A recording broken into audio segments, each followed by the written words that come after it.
do business. Act business.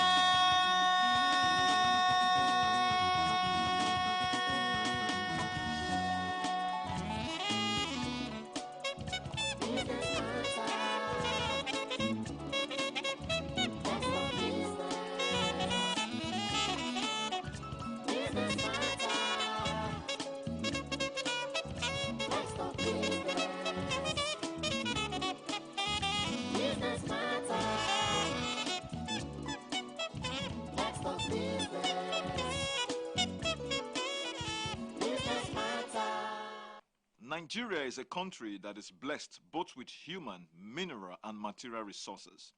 How we as a people are able to put this together will definitely benefit us and take us to our rightful place in the Committee of Nations. Energy, as a matter of fact, is one of the pathways with which we can definitely produce an economy that is very dynamic. How we're able to leverage on gas will be a determinant in achieving that vision. Welcome. This is Business Matters. My name is Stephen Ipalubo Lawson. Truly, business matters on this program. The world today is moving towards a destination, and that destination is for clean energy and environmental friendly initiatives. How we as a country, and definitely as business interests, will leverage on that will help us be one of the champions in the future. Let us have our business update.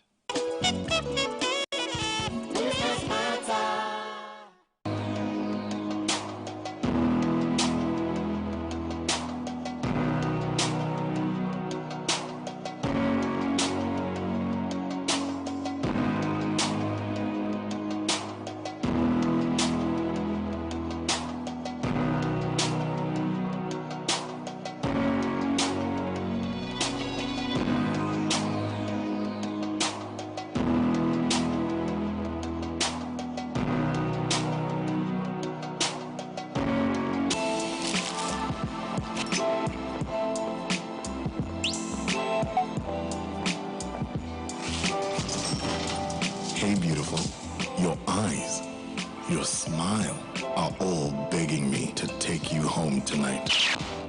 Now reading page 3. Experience unlimited super-fast internet access from Intel 4G. Intel. Live more.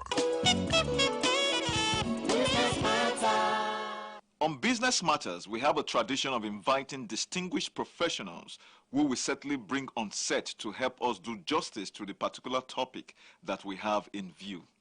Let us have our professionals segment.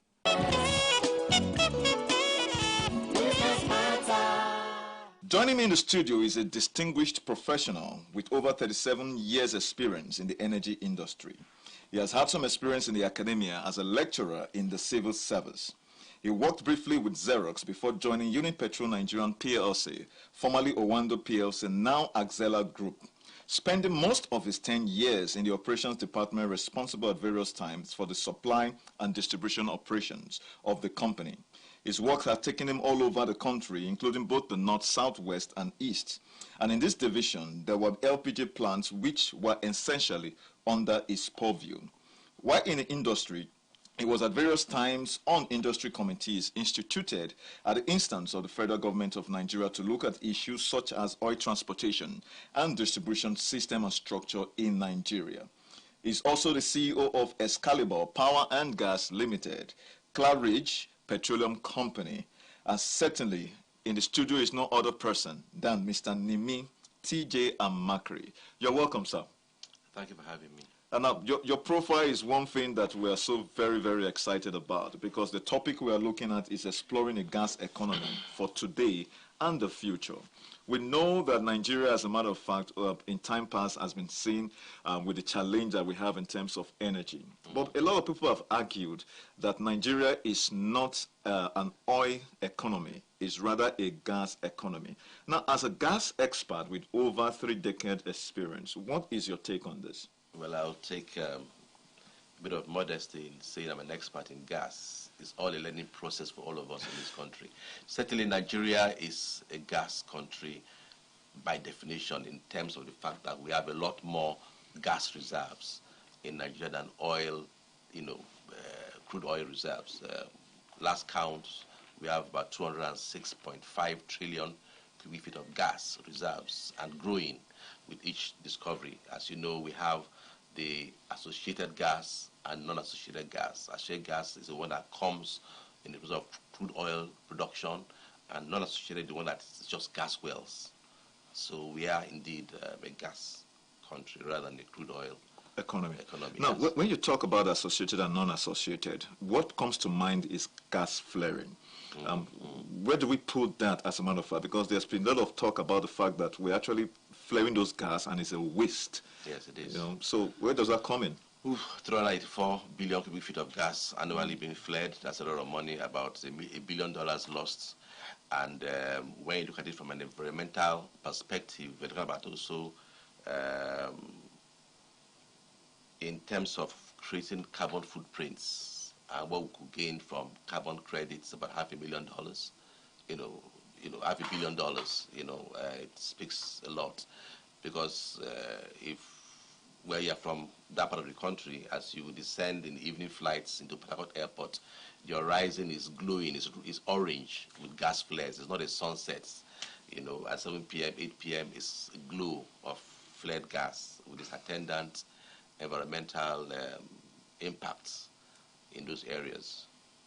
So I think that it's time for us to capture those flares, aggregate them, and then use them. Now, the reason why some of the oil companies have not taken to it is purely economic reasons, because some of the flares are scattered around, and if the oil flow is going to be for 5 years, in the well, and your cost recovery in investing in gas recovery is going to take you 6 years, then it doesn't make sense to do that. But right now, we hopefully have solutions that can take modular gas process plants to the field and capture the field, process there, and then transport them out, either as LNG or CNG. Those locations. Now, yes. this aligns with what we call the campaign for clean energy, because Yes, we look at, yes. the clean energy, obviously, the economics of the clean energy should be, would you say it's far more, outweighs that of the oil-based energy, as the case is? Well, crude oil spills are not good. I've seen it firsthand in our area. A lot of the fishermen now go further away from within where we traditionally fish to get good fish, and those that even farm things like shellfish and things like that can't do that. If they do, they are probably contaminated. Okay, and so, but the flared gas is a bit more pervasive in terms of its negative impact on the environment. I'm going to take you a little bit to what the federal government has actually come forth with in terms of the Decade of Gas initiative.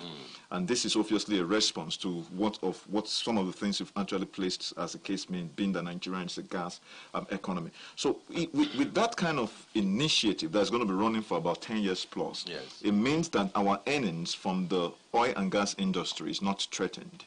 And how will that also benefit the economy at large? It will. The spin-offs are enormous. For instance, one of the things under that initiative is to give sovereign support to that effort. Now, if you're part of the oil and gas sector, the 250 billion that the CBN has put aside as an intervention fund is really a drop in the ocean, but it's a start. I think it shows good faith on the part of the government as a commitment, knowing where we are with our finances at this moment. But having said that, I think that the spin-offs are enormous, because you're going to find that we are signatories to various environmental, the Kyoto Convention, Rio Convention, Paris Convention.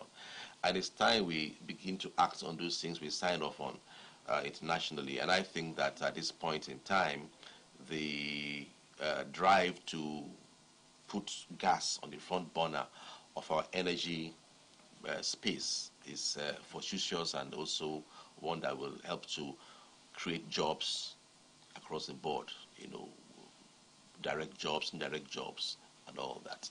And I think that we can take a cue from a country like Egypt. Okay. Egypt is driving an auto gas policy, and they plan to have by next year, 2003, 1,000 natural gas vehicle refueling stations. Yeah, as a matter of fact, sorry, sir, I wanted to get into that, because one of the things that I have here that I think I needed to hear your own professional view has to do with the future of transport industry and the role of gas-enabled vehicles. I'm aware of the fact that we have electric-powered vehicles. Electric-powered vehicles is also a drive for clean energy to make sure that the carbon footprint in the transport sector is actually far reduced as against fossil fuel enabled engines like your petrol and your diesel. And then we have the electric engines, and now the gas engine. So you are talking about Egypt. How does that work, especially with our own environment? Will that be more positive, or will that be a huge challenge? No, it will be. The government has to be a bit more proactive in terms of doing that. Electric vehicle being environmentally friendly, from conventional reasoning, it may seem so initially, because there are no emissions and things, which is what people normally think about. But as we speak, there has been no real solution on how to effectively dispose of dead batteries. Okay. Yes. That's the point. And they're also pollutants if you don't take care of them very well. Yeah. Okay. So it's a catch-22 situation for us to say, well, the policies have a multi-fuel stations across the country in Nigeria. In other words, you can drive in if your car is fitted to run on LPG. You can drive in and go to the LPG pump and fill up. If your car is fitted to run on CNG, compressed natural gas, you can drive in and do that. LNG can do that. Electric, go to a charger and charge your car, fast charge and move. So that's the objective of these policies that... Yeah, but you mentioned earlier on with Egypt. I mean, these are models that are already rolled out in other countries, and it's operational. Yes. And then you imagine the time frame from which they are going to obviously retrofit car vehicles from being fully oil-based engines to gas-based engines. We want to hear more about that. For the petrol cars, they'll be called biofuel. Okay. In other words, you can use either gas, and you touch of a button, or you switch off it on your dashboard. You can switch from gas to petrol. For diesel, it's called dual fuel. That means that you run on both fuels, diesel and gas. Really? Yes. The reason is and there's a technology for that. Yes, it exists already here. It means that what you do is you configure it to use more of gas, percentage-wise, than diesel. Yeah. So it means that you can have 60% gas and 40% diesel. What's the economics of that in terms of affordability? In terms of affordability, that gas is cheaper than diesel and petrol. So even if you look at an averaging of the cost, you still get a cheaper fuel running for you than if you use purely diesel. And as you know, as you go further, diesel is not price controlled. So as you go further afield from the south, where you receive all of these products, you find that it's more expensive to run on diesel. Okay. Yeah, yes. Now, we're going to go on a short break, sir. As soon as we're back, we're going to continue this conversation. Viewers, please do not go away. We are getting into the much more lucrative aspect of today's conversation, exploring gas, certainly for today and also for tomorrow. Please stay tuned.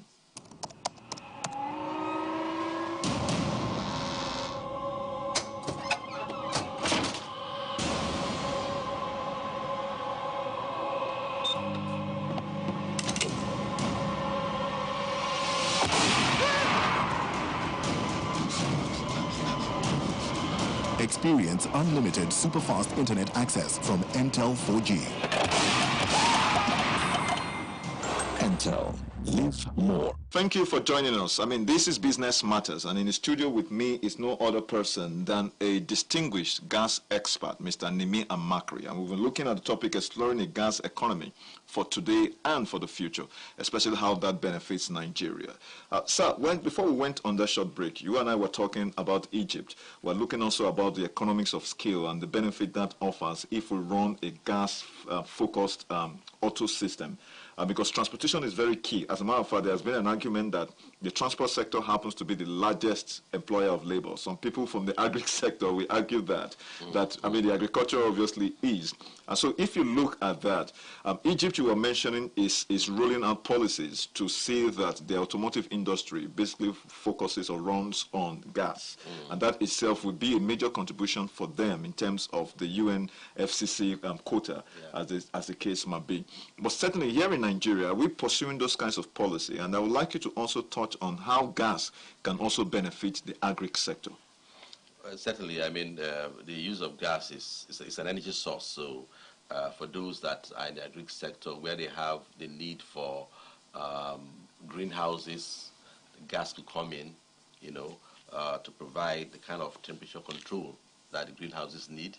But having said that, let's look again at the transport sector, particularly in Nigeria, where we've had to subsidize petrol and all that. And I think that the amount of money being committed there, the Egyptian experience, I'll bring it back again, is where they are basically subsidizing conversion kits. Okay. So that because the kits are on the average about 300 euros, and that's quite a bit of money. Especially for Nigeria with the foreign exchange. And all that, And so if that is subsidized, you find that half of the money being expended on subsidy can go a long way in activating as a catalyst to that process. Okay, because you can make an economic case that it's going to save you about between 40% or 50% of current expense on fuel. But again, the guy is going, I'm going to commit myself to spending X amount of money to convert this vehicle. Okay, I'm going to take a while to recover that expense. But if it can be driven from a government-backed subsidized boost process, that means if there's a budget for subsidizing petrol, half of it goes towards subsidizing conversion kits to drive it. It will help it go a long way. But having said that, the spin-off for small-scale industries and other things is that training can be instituted for small artisans, how to weld, how to produce stoves and things that can be used. Even your petrol generator can have an expander attached to it. I can run on LPG rather than petrol. Okay. The gas you cook in the house with? Yes. That is which?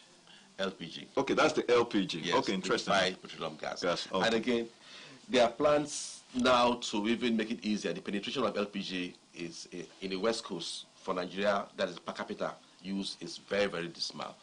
Although the argument always pops up that we are much bigger than them population-wise than them. But hey, in the same way, we can also create that rational argument that as our strength are and our numbers are, we can also multiply and create those opportunities to match our population and size. And I would say that one of the ways I think we can do that is to reticulate gas. Okay. That means you run the pipelines in organized estates, and not just for cooking, it can also go a long way in helping to heat water in the apartments. Okay, and it's fast heat, and you heat what you want. Unlike the electric heater that burns a lot of money. Yes, kilowatts of energy. Yeah, because any heating device, ironing and cool, take up a lot more than just basic lights and all that. And save you money in terms of your power bill, which is tariffs are going up. So you want to save money on using LPG to heat your water and heat what you want. You heat 50 liters of water and just use less than that when you use electricity and all that. And also for cooking. Okay, now, before I let you go, because I mean, time is never our friend on programs like this. What about safety concerns? Will you make an argument that gas is safer? Because sometimes with the modern day technology and the mobile phones, you see a lot of explosions, here and there. Don't you think that is a concern? No, there are many mitigation systems, auto shut-offs and things like that. Our technology has this shut-off. For instance, if there's any leakage, it shuts off the entire system. Automatically. And you can pinpoint where the leakage is coming from. A matter of fact, if you turn on your gas stove and you don't ignite it, it will read as a leakage and shut off. Okay. Yes. That is good. So those are the things that are there. That is good. Yes. And then it comes back on, or you need to call. You call for technical whatever it is. So be around, just locate where it is and switch it on. Okay. It will be a bit of an inconvenience for some residents, but it's safer than to be sorry. No, it's safer to be sorry. And again, it's convenient. You don't have to carry a cylinder everywhere you're going. You just carry your card Okay, go to the bank participating, load your credits on it, go to your I mean, these are operational, yes. operational in some other climes. I mean, Yes. these are some of the things you get Absolutely, in terms of absolutely, in yes. Europe, in America, and of Yes. course, I imagine some part of Africa, Yes. as the case might be. Now, Yes. I wouldn't want to let you go without asking you. One of the things we're very passionate on this program is women and small and medium-scale enterprises. Yes. Are there great opportunities for these categories of people absolutely. in this gas yes, movement? It's not gender biased. Okay. Yes, so the girls and the boys who have technical aptitudes can be trained to even weld. Because I was the program some years ago training ex-militants, and so one of the best students in the welding area was a girl. Really? Yes. That's impressive. So they can do the welding and then fabrication.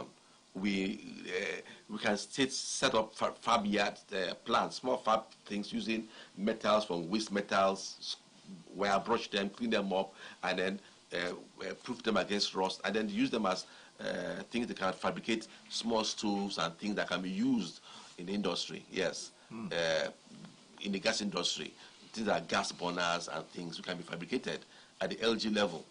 That's great. That's yes. great. That's great. That's great. So that's it can be done and it can be replicated across the country.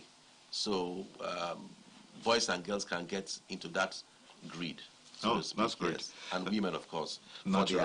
In our areas, instead of using the smoke thing with firewood, use the gas and they have a grill that can now smoke the fish. Yes. And some other stuff. That reminds me of a good time for a good barbecue party at the backyard. Now, thank you so very much. But finally, in less than 30 seconds, what last line or word of advice do you have for the government of the day, the federal and the state? Over to you. I had a lecturer that gave a word that sometimes when those moments, eureka moments, when the truth hits you, what you consider as a truth, and he said he had thought of a while and all that I think it was being transferred out of school, some other location, and one of the things he said that we must have room. What is room? Rational mind. In every engagement, have room. What does room mean? It's an acronym for you must have a rational mind, an open mind, an organized mind, and a mind for truth. Great. Great. Thank you very much. On that note, we are definitely going to be closing this room. And it's been a wonderful, wonderful session with you, sir. We hope that perhaps in the future, if we extend another invitation, you will grant us the honor as well. Certainly. Thank you very much. Viewers, well, as you see, this has been a very explosive and very gas-centric discussion. I'm so excited. I wish we can have more, as a matter of fact. So much opportunities that the gas industry has to offer to every single one of you. Anyway, Business Matters continues. Please stay tuned after this moment. Business Matters. Let's talk business. Business Matters.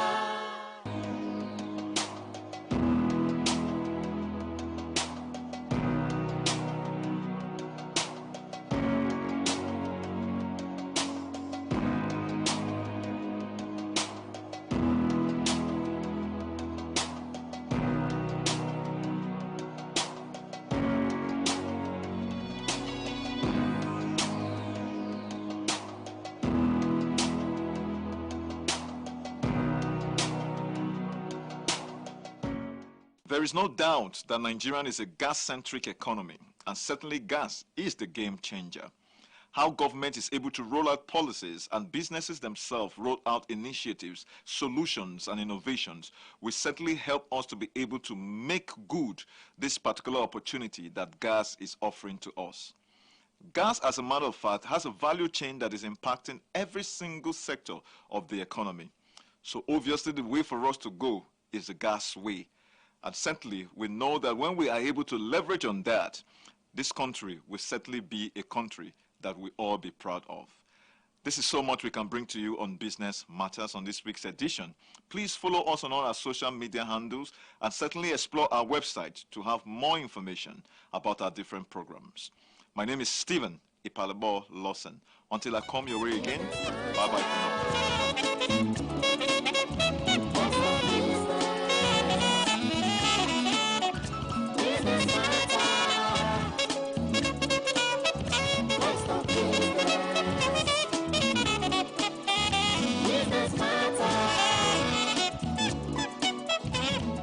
Business.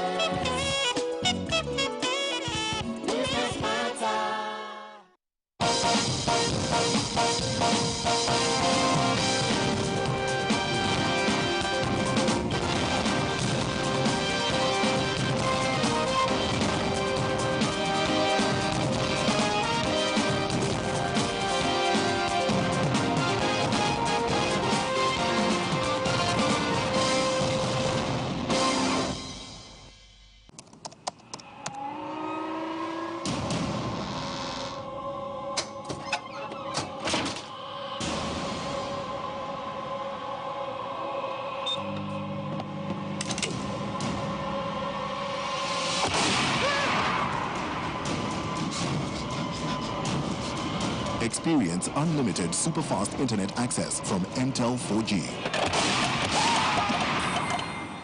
Intel. Live more. Is religion the opium of the people? Why would anyone fight in God's name? Is God helpless that he needs his creatures to fight?